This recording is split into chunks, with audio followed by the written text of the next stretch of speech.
नमस्कार प्रेक्षकांनो, लक्ष्मीच्या पावलांनी मालिकेच्या आजच्या भागामध्ये आपल्याला असं पाहायला मिळालं की चांदेकरांकडे दिवाळीचं सेलिब्रेशन सुरू झालेलं आहे. त्यामधलाच एक प्रकार म्हणजे पहाटे उठून अभ्यंग स्नान करणं. यासाठी घरातील सगळेजण सुगंधित उटणं लावून घेण्यासाठी हॉलमध्ये जमलेले असतात. आता अद्वैत हाच नसतो, बाकी सगळे तिथे असतात. आबा म्हणतात, "अगं अद्वैत कुठे आहे?" तेव्हा कला अद्वैतला उठवण्यासाठी रूममध्ये येते. अद्वैत हा मस्तपैकी झोपलेला असतो. त्याला असं निरागसपणे झोपलेलं पाहून कला आनंदित होते आणि त्याच्या कपाळाला हात लावू लागते. त्याच्यामध्येच ती प्रेमाने पाहू लागते.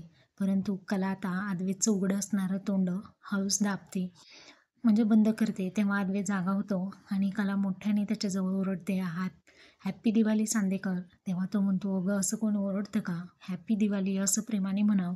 त्यावरती कला आता निघालेली असते आणि चांदेकर तिचा हात पकडतो आणि तिला म्हणतो, "हॅपी दिवाळी खरे." असं खूप प्रेमाने म्हणतो. "अगं ऐक तर ना." तेव्हा दरवाजाजवळ कला जाते आणि पुन्हा मागे फिरून त्याच्याकडे पाहू लागते.